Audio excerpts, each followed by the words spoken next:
La pandémie de Covid-19 a-t-elle fait avancer l'humanité? Avons-nous pris conscience de notre fragilité en tant qu'espèce, de la fragilité de notre mode d'organisation, notamment des chaînes de valeur mondiales qui nous poussent à aller acheter en Chine des tongs qui seront portés dans la Creuse? Sommes-nous plus soucieux de protéger la nature, le vivant, la biodiversité, tous les équilibres sans lesquels les épidémies se multiplieront forcément? Rien n'est moins sûr.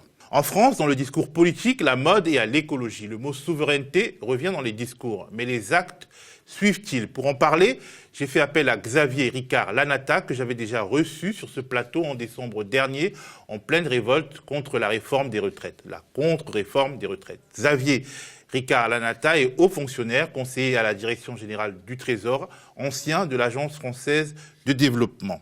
Ensemble, on parlera de la Convention citoyenne pour le climat, on parlera aussi des 35 propositions pour une société verte, résiliente et démocratique qu'il porte avec, entre autres, Dominique Bourg d'Urgence Écologie, Pablo Servigne et Johan Chapoutot, des propositions qui sont consignées dans un livre paru aux presses universitaires de France. Bien entendu, on ne s'interdira pas de faire de petites incursions dans l'actualité politique. Bonjour Xavier. Bonjour.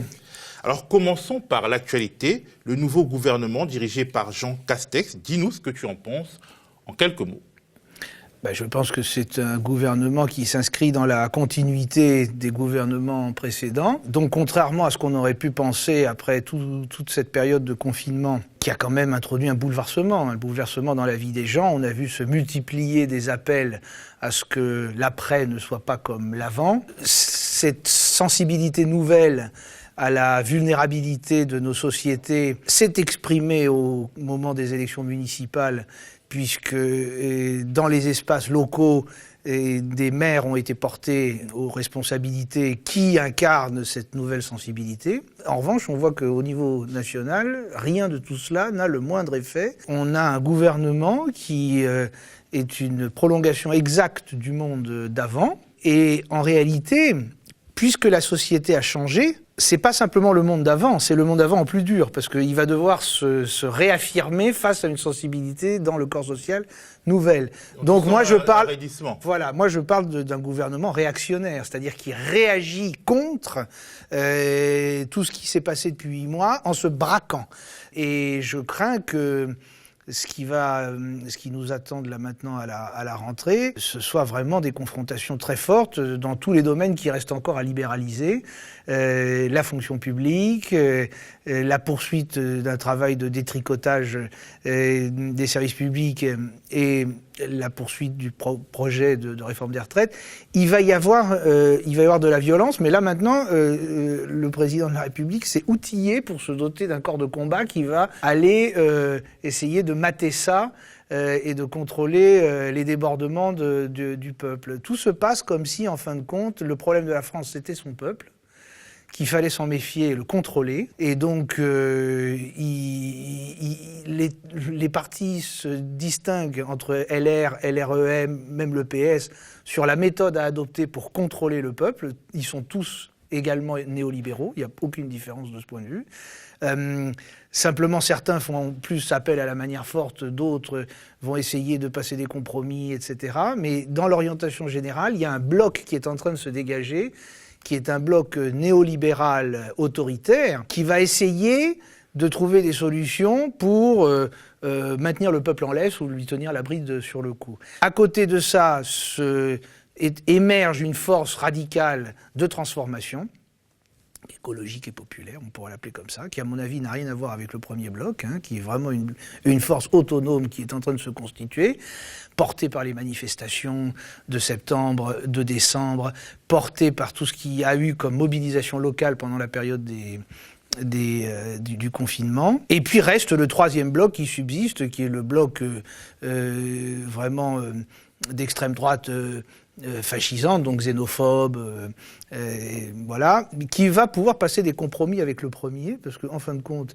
dans les deux cas... Ce qui les rapproche, c'est, disons, ils n'ont rien contre l'inégalité. Non, ils n'ont rien contre l'inégalité, exactement. Les uns seront peut-être un peu moins mondialistes ou patriotes que les premiers, mais en réalité, toutes choses étant égales par ailleurs, ils ont intérêt à conserver, disons, l'ordre social sous une forme hiérarchique et sous une forme extrêmement figée. Et ça, c'est ce que j'expliquais lors de mon précédent passage ici. Hein. C'est pas tellement les individus qui compte là, c'est pas Macron ou pas Macron, c'est en réalité le bloc bourgeois qui, de façon plus ou moins explicite, est en train d'adopter un programme ouvertement autoritaire pour sauver ses intérêts dans un monde de plus en plus instable, de plus en plus friable, et où d'ailleurs la reproduction sociale de ce bloc bourgeois est rendue difficile par tous les problèmes de tarissement des ressources, de climat, d'insubordination. Donc il y a des formes de crispation, et ce bloc bourgeois peut adopter une rhétorique vichiste ou une rhétorique xénophobe, de type Zemmour, pour essayer d'asseoir une emprise sur la société, une légitimité, ou pas, mais tout ça est en train de faire corps. Et face à ça, il y a une expression tout à fait différente, qui associe une politique de la vie, une politique du vivant, une démocratie restaurée, renouvelée, qui permettrait de réélaborer l'État, etc. Et moi, je pense que c'est comme ça que les choses vont se dessiner pour 2022. Ce gouvernement, Jean Castex, donc, il intervient après la Convention citoyenne pour le climat. Bon, on n'a pas senti, bien entendu, de souffle écologique particulier. Pourtant, Macron a mis en scène cette convention citoyenne, les résultats, etc. Je voudrais quand même que tu nous dises ce que tu penses des propositions de cette convention. Parce que il y a une certaine ambiguïté, en tout cas dans la perception. Oui. Il faut distinguer, je pense, l'exercice en tant que tel et le résultat de l'exercice.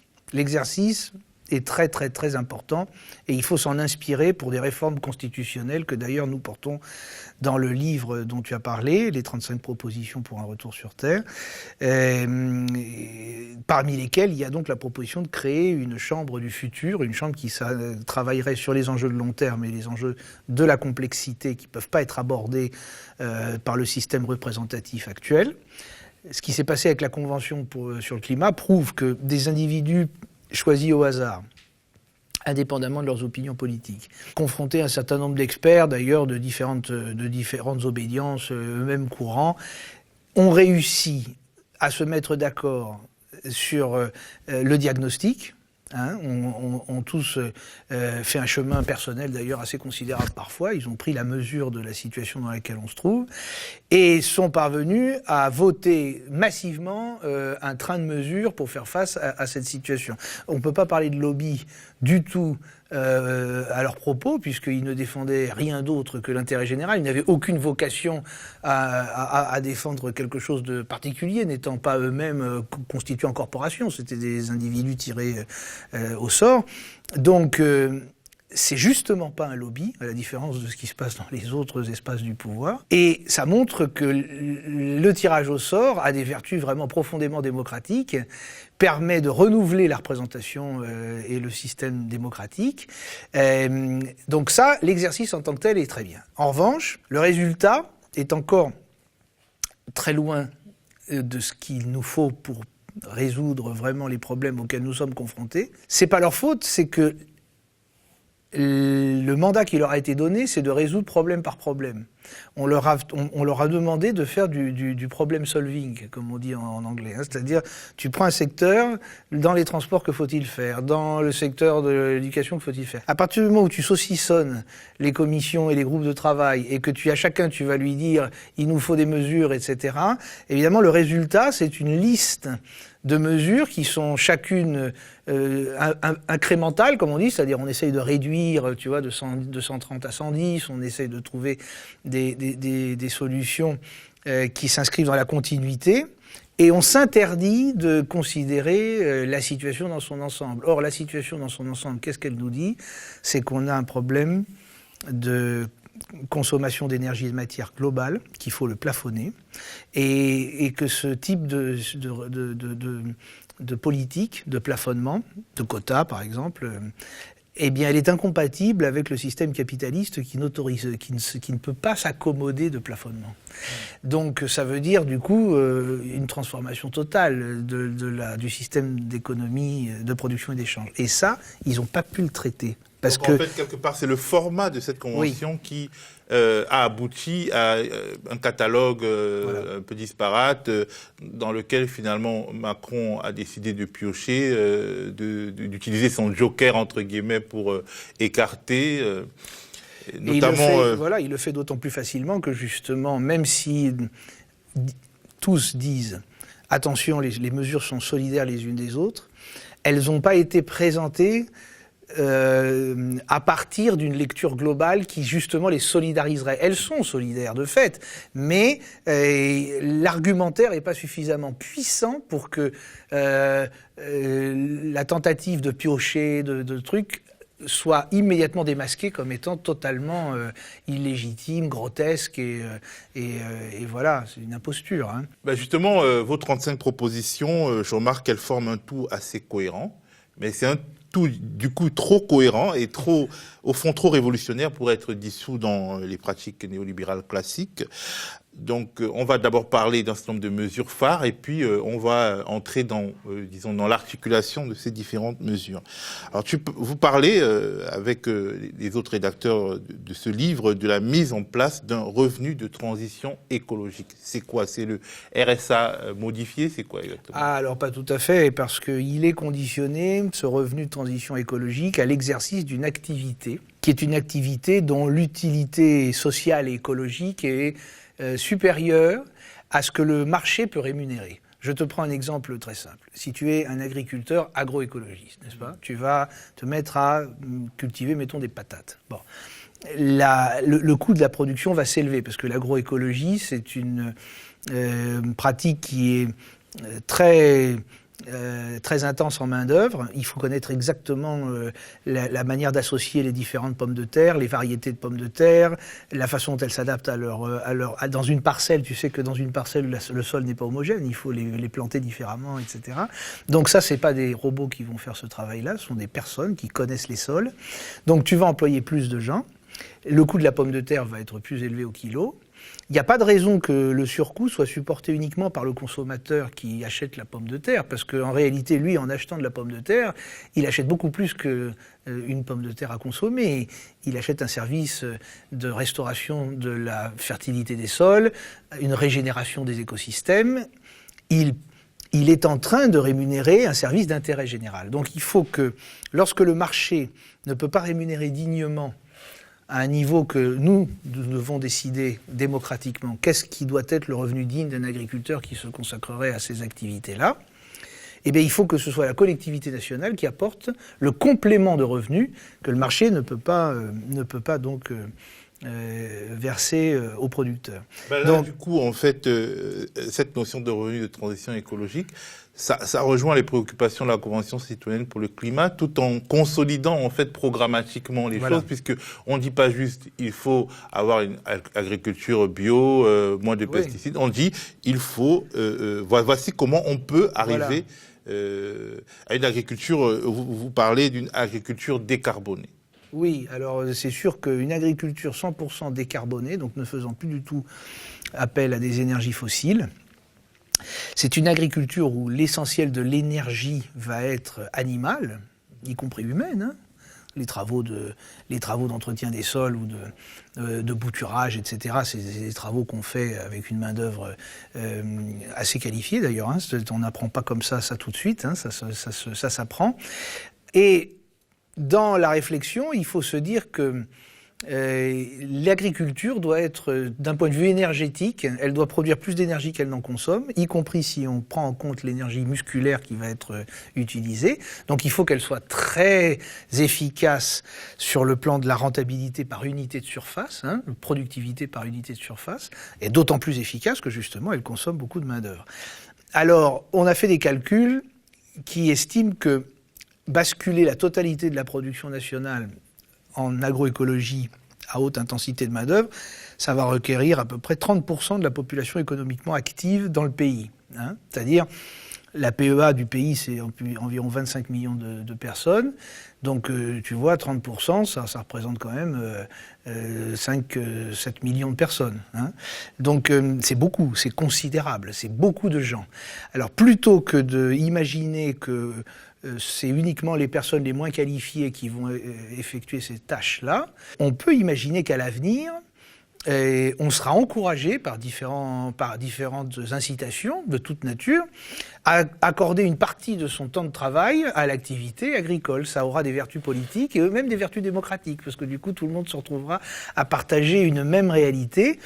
Ça peut être quelques heures par semaine, ça peut être quelques jours par mois, et ça encouragera, ça aussi, une migration interne vers des villes de plus petite taille, où on pourrait avoir accès rapidement aux terres agricoles qui sont dans le pourtour de la zone urbaine et où on peut travailler sans trop avoir à se déplacer dans l'activité agricole. Donc on suggère, nous, la mise en place, ce qu'on appelle le réempaysannement, c'est-à-dire vraiment des dispositifs qui distribuent la population de façon plus équilibrée sur le territoire national, la fin de la métropolisation et le développement d'une polyactivité de biens, de production de biens et de services, et y compris, donc, agricole. Par exemple, au lieu de faire mon travail de journaliste 5 jours par semaine, je le fais 4 jours par semaine, parce qu'on réduit le temps de travail, disons, non agricole. Voilà. Et le 5e jour, je vais... Tu vas aller prêter main forte au maraîcher ou à l'agriculteur céréalier, tu vas aller tailler des haies,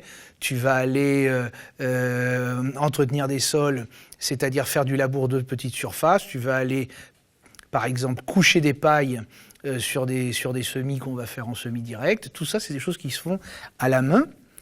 Ça te permettra d'être avec des gens que tu vas rencontrer, tu vas apprendre des tas de trucs, et puis tu y seras encouragé. C'est-à-dire que ce temps que tu consacres à ça, eh bien, il pourra être rémunéré, il sera éventuellement aussi comptabilisé pour que tu puisses avoir accès à des services municipaux ou pour que tu puisses avoir accès à des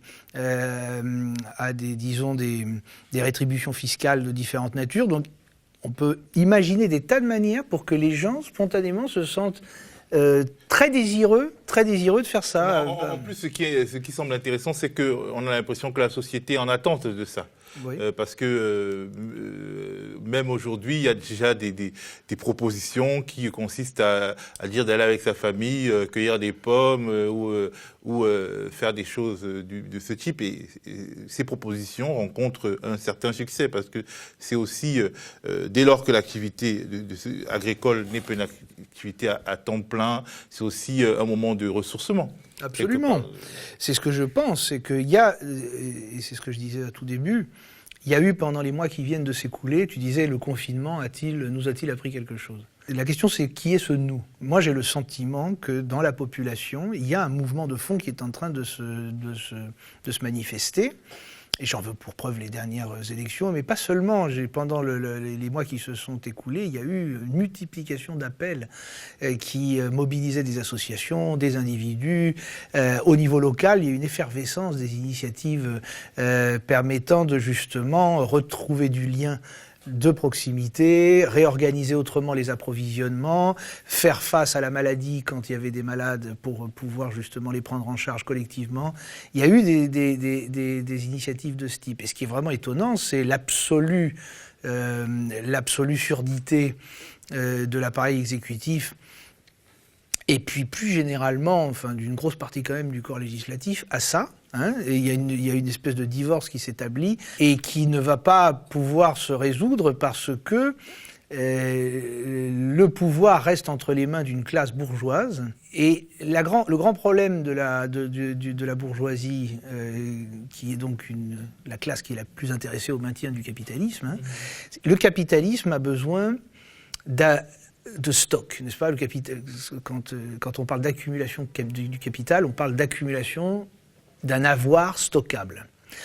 Quand on achète une forêt, par exemple, et qu'on veut la valoriser sur le plan de l'économie marchande capitaliste, il faut qu'on s'assure qu'elle va produire du rendement, qu'on va pouvoir maintenir le rendement constant, et que donc cette forêt, elle se transforme d'un être vivant qu'elle était au départ, elle se transforme en une machine à produire un rendement prévisible. Je voudrais qu'on revienne à la question de l'agriculture décarbonée, Oui. et qu'on revienne un peu les pieds sur terre, d'une certaine manière. Est-ce que aujourd'hui les connaissances scientifiques agronomiques qu'on a permettent de faire une agriculture décarbonée qui a une productivité assez forte pour nourrir la population d'un pays comme la France, et peut-être faire de l'excédent pour des pays qui, justement, en raison de la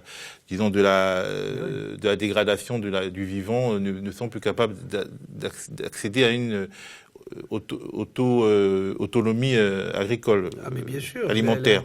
Alors ça, moi, je prends tous les scénarios agritaires et puis les travaux qui ont été menés par des pionniers comme Philippe Desbrosses, qui justement est un des co-auteurs de notre livre.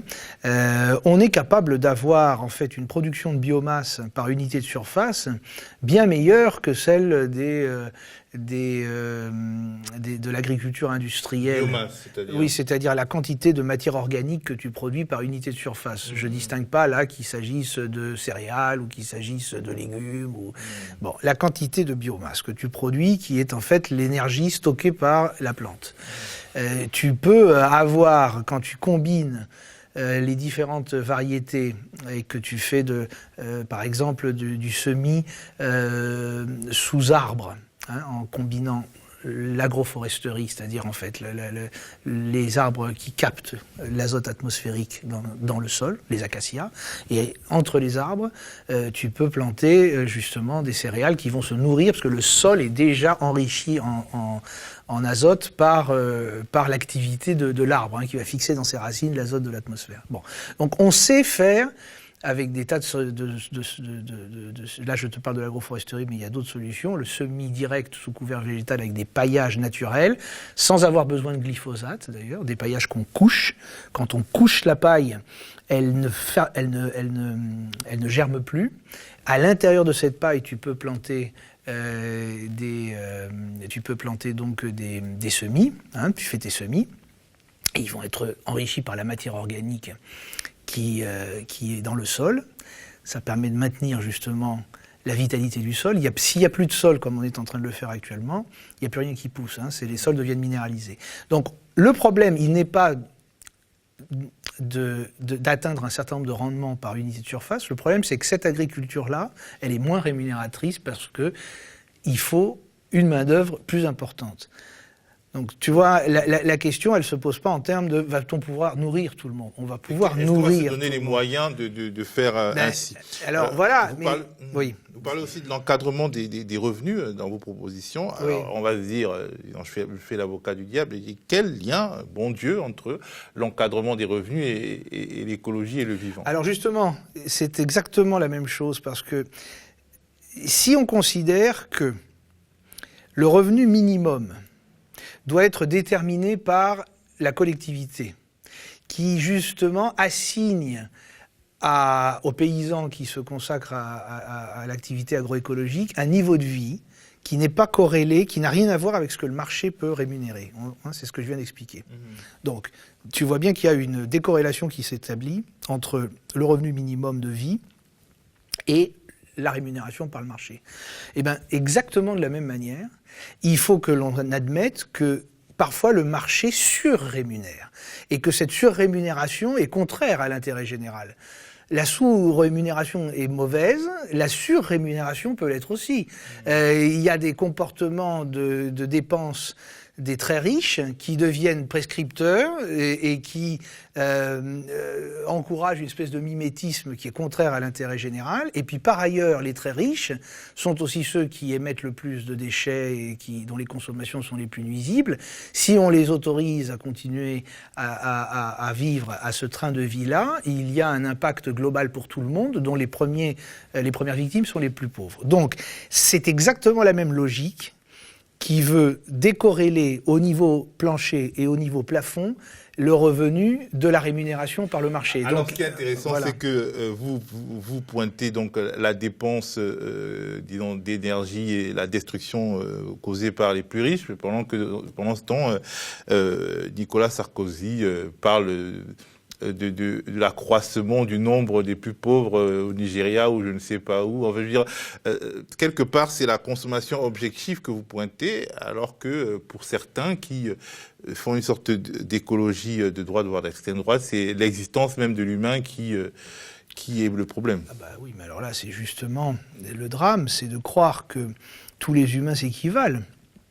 Tous les humains ne s'équivalent pas, parce que, au sens, sur le plan de l'impact écologique de leurs activités, nous avons des modes de vie qui sont déjà au-delà de ce que la planète peut alimenter, nourrir, s'ils étaient généralisés à l'ensemble de la population humaine. En France, on est déjà à 3 planètes, aux États-Unis, c'est encore plus. Donc ça veut dire que bon, la question de l'impact ou de l'empreinte écologique, sur le plan méthodologique, c'est une moyenne. Donc on peut toujours distinguer la moyenne. Bon, ça dépend évidemment de chaque écosystème local. Mais en gros, justement, en tenant compte de ces moyennes, nous vivons au-dessus de nos moyens. C'est pas le cas. C'est pas le cas des moyens de la planète. De la planète, absolument. Alors nous proposons d'instaurer des quotas. Des quotas, pas de carbone, hein, des quotas plus généralement d'énergie, matière. Chaque produit que tu consommes, il a une intensité énergétique et une intensité de matière première qui est différente, d'accord ? Donc, on pourrait très bien, et ça les techniques actuelles le permettent, on pourrait très bien noter pour chaque produit son intensité énergie-matière, c'est-à-dire la quantité d'énergie et de matière que tu as consommée pour le fabriquer. Hein ? Alors, si on te donne un quota annuel, évidemment, tu débites à chaque achat le quota qui t'a été imparti et on devrait fixer, pour être rigoureux, on devrait le fixer par rapport à la région dans laquelle tu habites. Donc en fonction des capacités de régénération des chaînes d'énergie, parce que la nature c'est du vivant, ça refabrique de l'énergie que l'on vient attraper quand on mange. Par exemple, tu manges une tomate, tu manges de l'énergie. Donc l'énergie se renouvelle, mais se renouvelle à un certain rythme, etc. Donc en fonction du nombre d'habitants dans une biorégion, tu peux attribuer à chacun un quota. Dès que tu as dépassé ce quota, tu es sanctionné.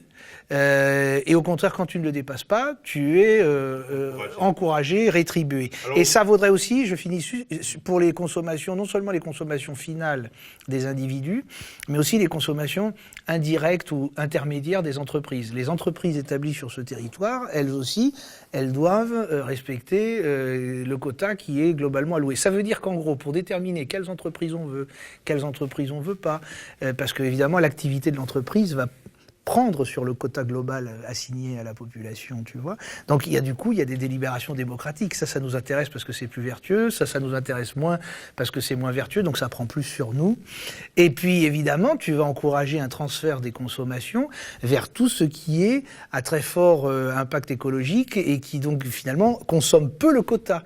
Alors tout ce qui est recyclable, tout ce qui est les matériaux, les objets de consommation d'occasion, de deuxième main, ça va prendre tout d'un coup, ça va acquérir une valeur nouvelle, tu vois. Donc les industriels vont être moins enclins à fabriquer même du neuf à obsolescence programmée, parce que comme tu sais d'emblée quand tu l'achètes que tu ne pourras pas le recycler, sa valeur de revente va être très faible.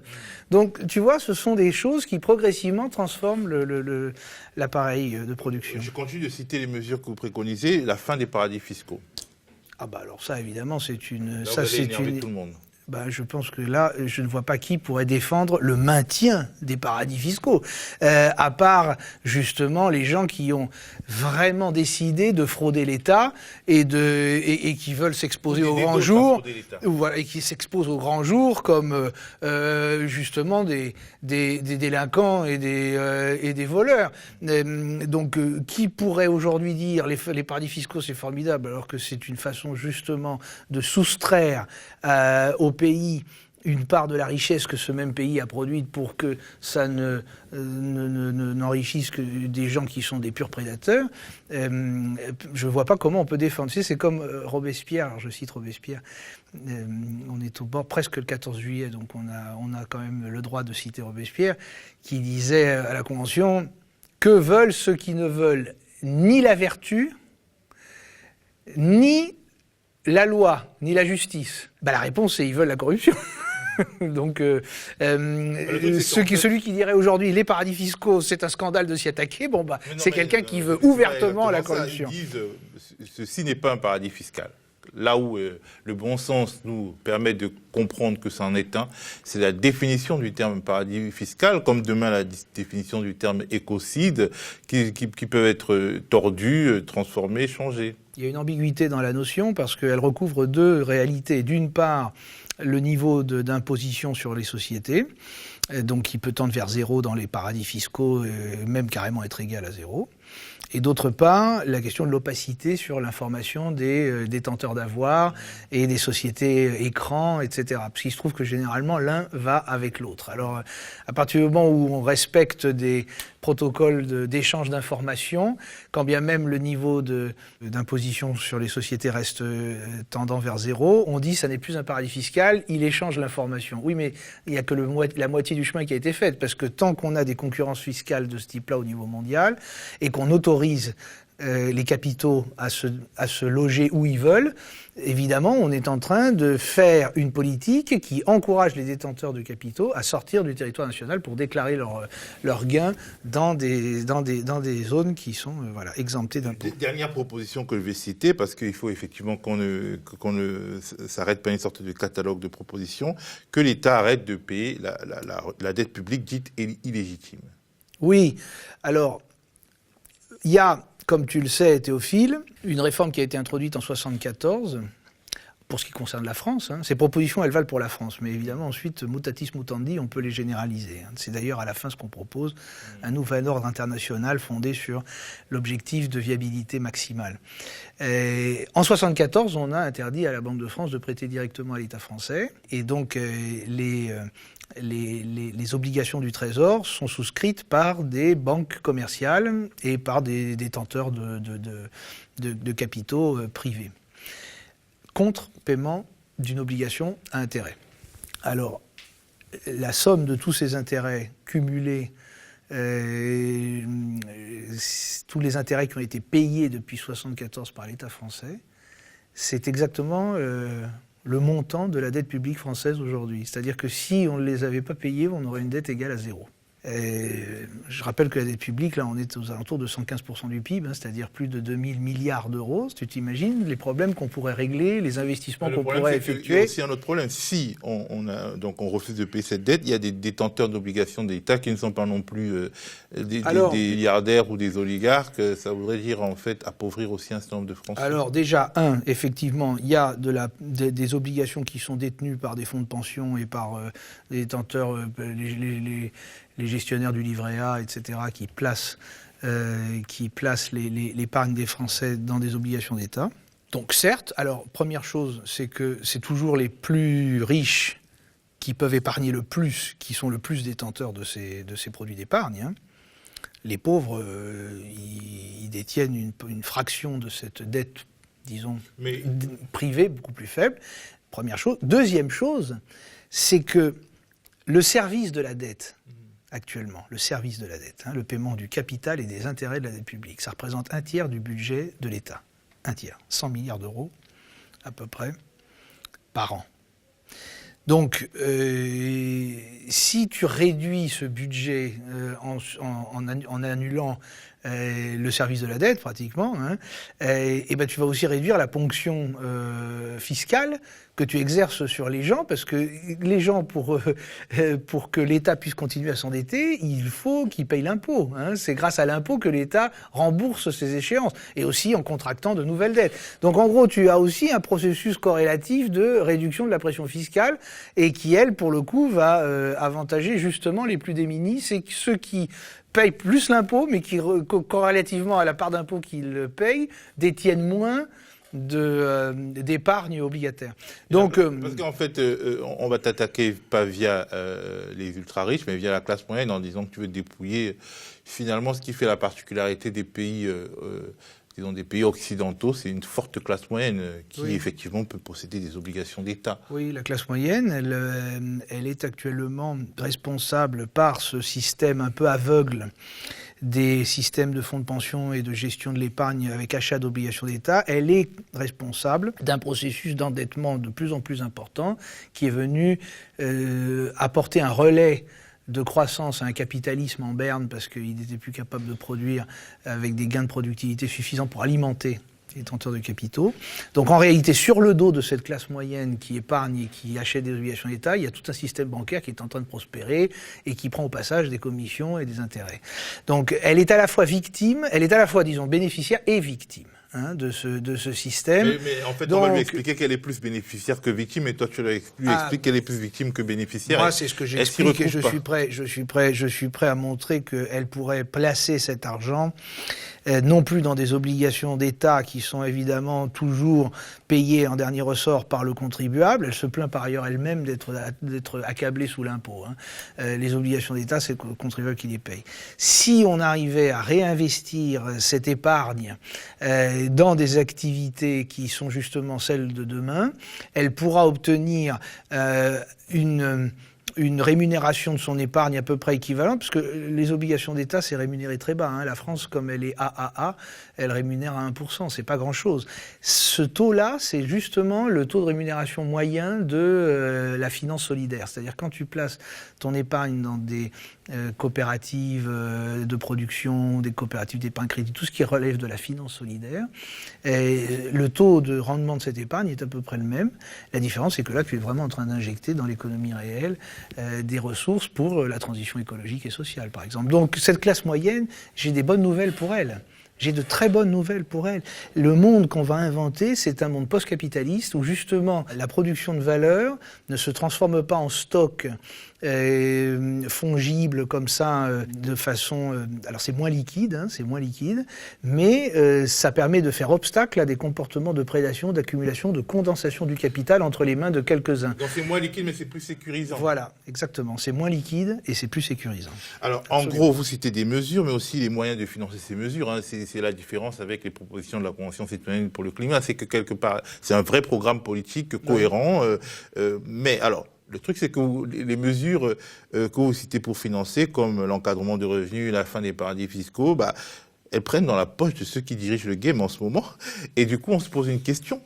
Quels moyens vous avez pour faire plier ceux qui contrôlent les choses? Voilà. Là, alors, le rapport de force politique. J'adore cette question. Ça, c'est la question, maintenant, politique. Eh bien, écoute, Théophile, c'est très simple. Nous sommes tous des démocrates, ceux qui avons écrit ce document. Nous croyons dans la souveraineté populaire, qui est le fondement même de la souveraineté.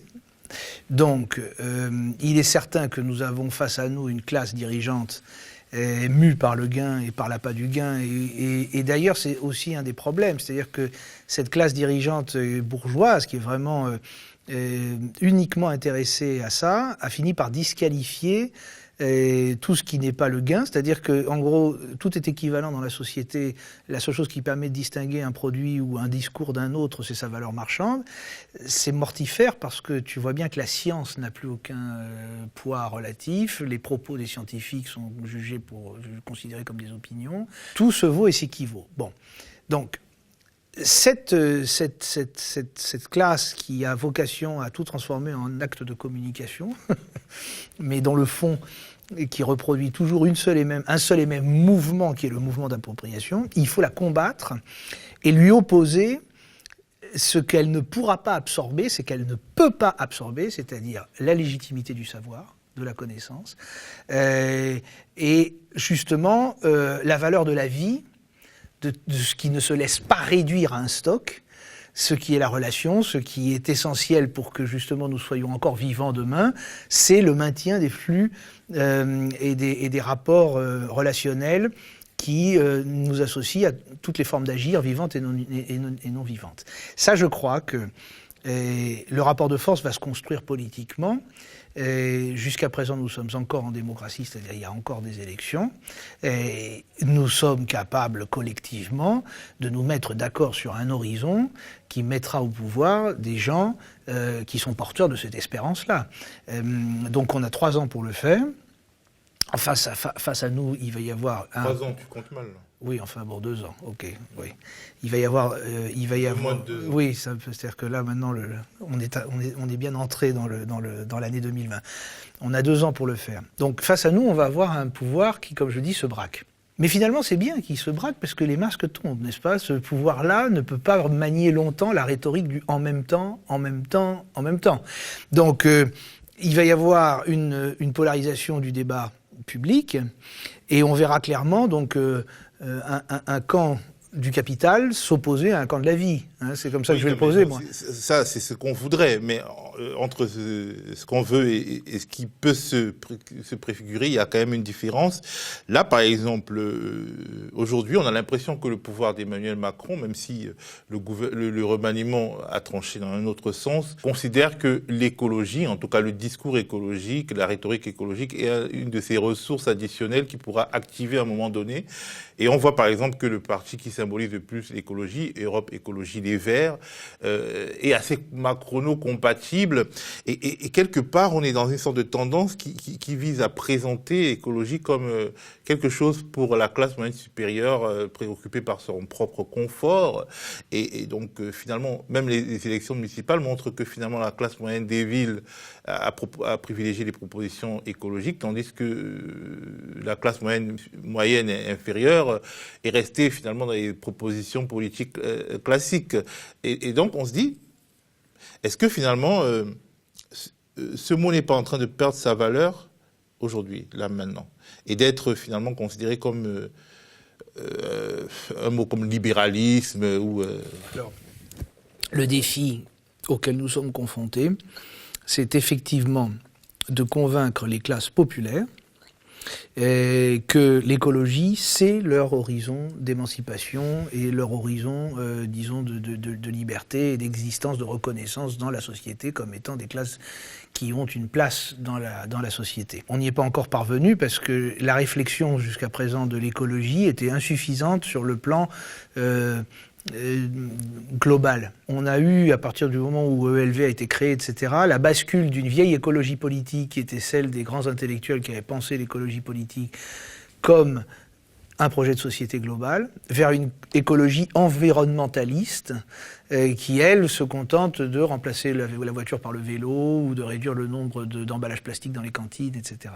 C'est pas du tout ça.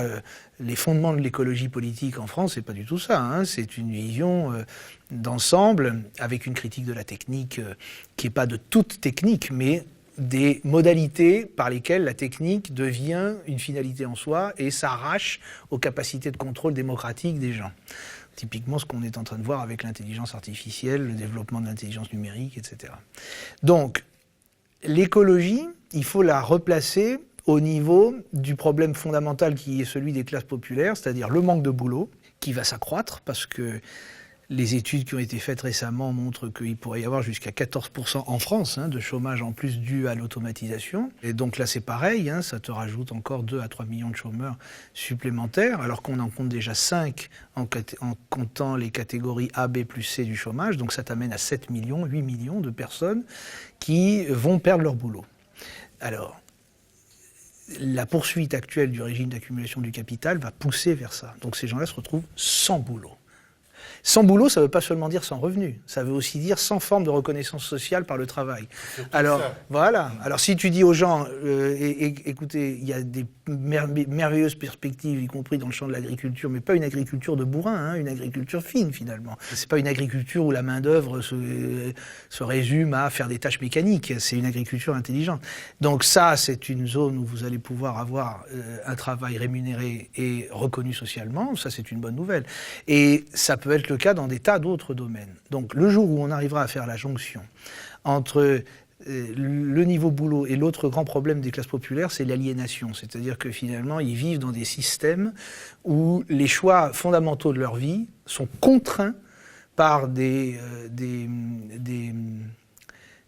logiques qui leur échappent totalement. Là où tu vas vivre, le temps de transport que tu vas faire, ce que tu vas pouvoir faire dans ta journée, tu es un simple employé, tu es un ouvrier, donc tu n'as pas une maîtrise sur la façon dont tu organises ta vie vraiment. Donc ces deux problèmes-là, ils peuvent être surmontés par des formes d'organisation de la production beaucoup plus démocratiques, plus coopératives, plus intenses en main-d'œuvre, non substituables, non délocalisables, etc. Donc, voilà la tâche. Alors maintenant, comment y parvenir dans les délais qui nous sont impartis? Il faut profiter de la possibilité qui nous est offerte par l'existence de villes maintenant placées sous l'autorité de maires écologistes pour multiplier dans les mois qui viennent les espaces de débat, les meetings, les réunions, etc., pour que progressivement, ces idées-là, elles trouvent à s'incarner dans chaque territoire avec des projets.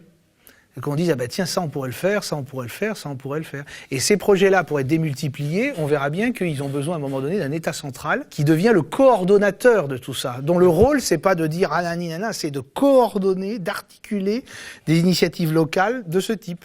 Mais pour cela, il faudrait que l'écologie ne soit pas justement une écologie bourgeoise des classes moyennes. Or, totalement. Ceux qui ont porté ces maires-là, là où ils sont, c'est plutôt la classe moyenne supérieure, puisque l'abstention est plutôt populaire, la participation politique, c'est surtout les gens qui n'ont pas de problème financier. La clientèle aujourd'hui de ces maires écologiques, c'est la bourgeoisie.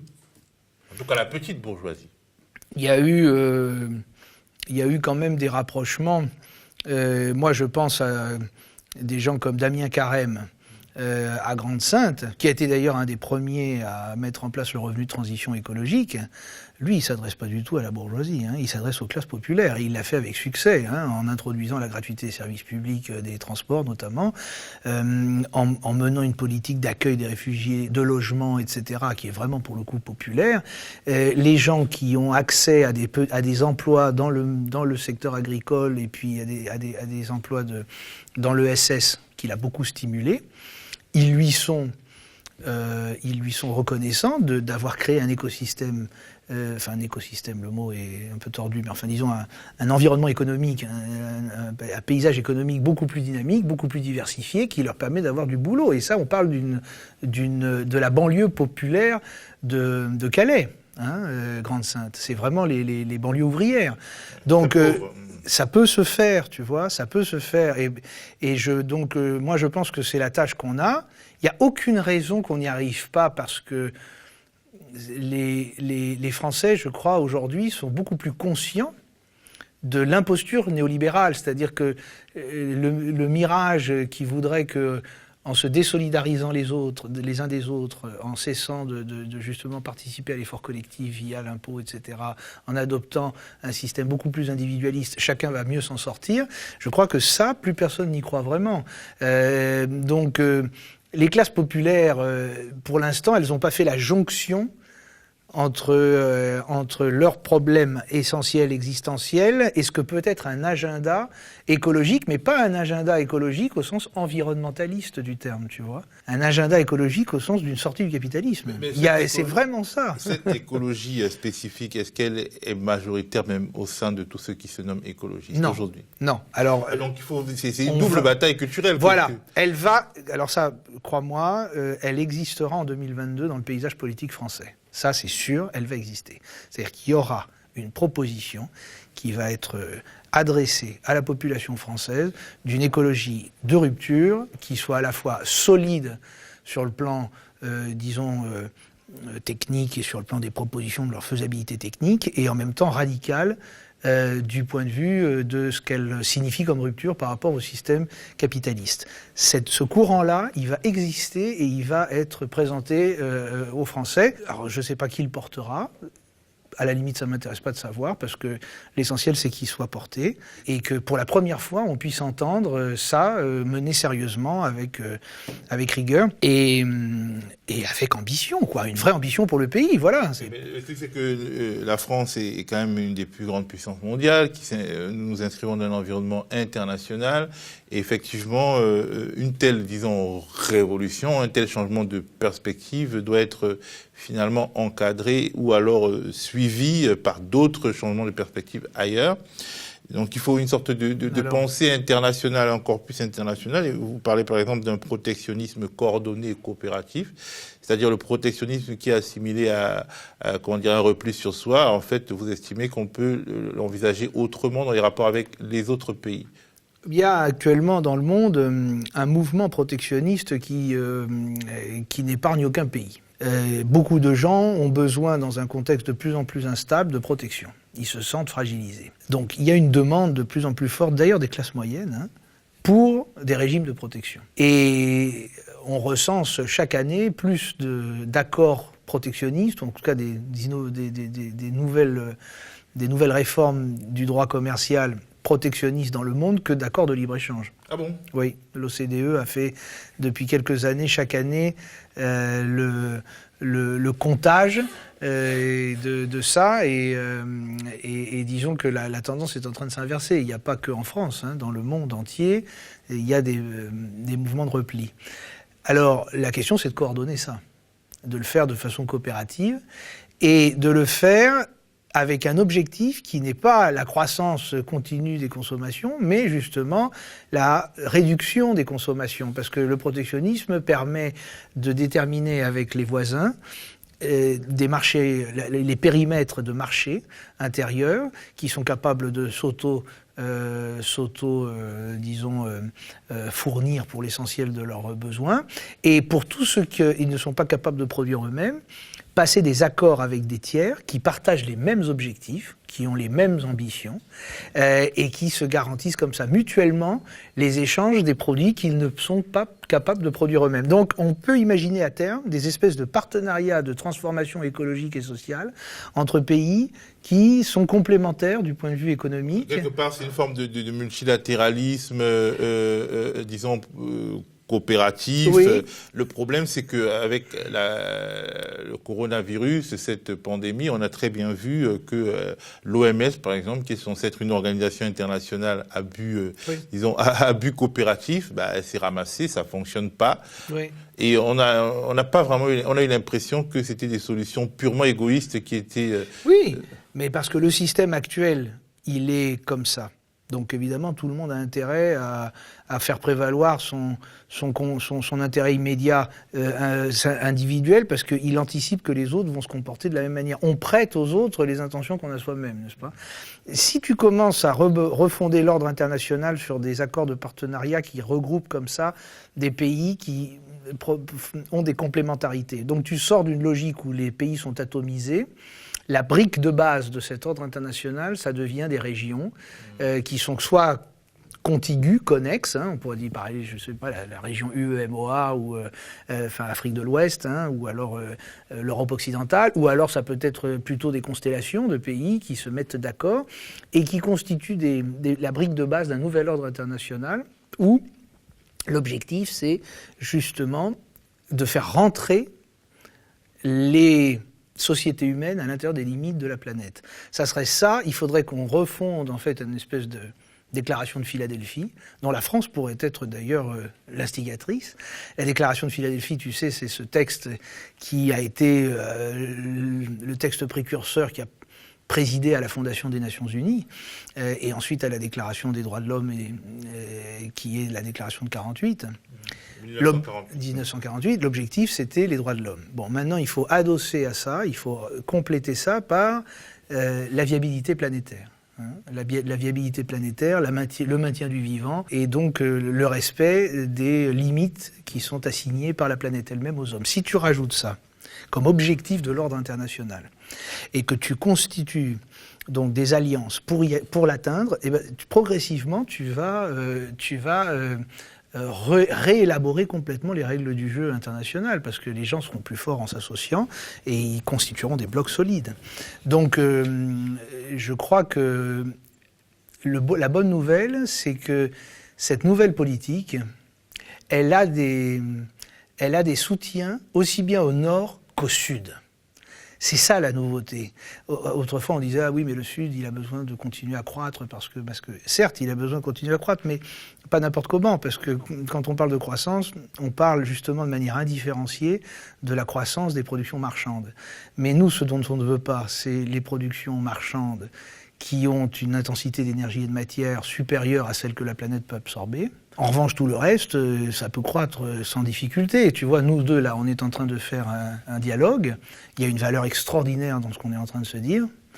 Il y a des gens qui vont nous regarder, etc. Pourtant, à part l'énergie nécessaire au branchement de la caméra qui est en face de moi, on n'a pas consommé énormément d'énergie. On n'est pas en train de déplacer. On a consommé beaucoup avec des serveurs des différentes plateformes Internet. Alors, ça peut être. L'Internet, c'est un problème. Sa croissance. Bon, il y a aussi une autre manière de faire Internet. Il faut rétablir du lien parce qu'on utilise beaucoup Internet pour des actions qui auraient pu être effectuées autrement qu'en ayant recours à ça. Donc il y a un usage superfétatoire d'Internet il faut réduire au strict minimum. Hein. Et donc voilà, là, ce que je veux dire par là, c'est qu'on peut continuer à développer de l'activité sans nécessairement faire croître les consommations d'énergie et de matière. C'est vers ça qu'il faut qu'on s'oriente. Et c'est ça que, finalement, on peut maintenant assigner comme tâche au progrès. C'est-à-dire, là, il faut révisiter la notion de progrès et faire du progrès, non plus quelque chose qui est gagé sur la puissance. Ça a toujours été, depuis le XVIIe siècle, c'était ça. Le progrès, c'était de pouvoir manipuler l'étendue, la matière considérée comme étendue, enfin le monde est considéré comme étendue, manipulable à l'infini, et accroître nos capacités de puissance. Mais à quoi ça sert d'être puissant dans un désert, n'est-ce pas ? Tu es puissant dans un désert, tu es aussi démuni qu'un enfant qui est privé du lait de sa mère. Donc la puissance, ça ne peut pas être, le progrès ne peut pas être synonyme de puissance, ni la puissance de progrès. Il faut trouver une valeur plus spirituelle du progrès. En tout cas, c'est un horizon désirable que tu nous fais entrevoir. Merci beaucoup, Xavier. Mais merci, Théo. Et on va mettre fin à cette belle conversation.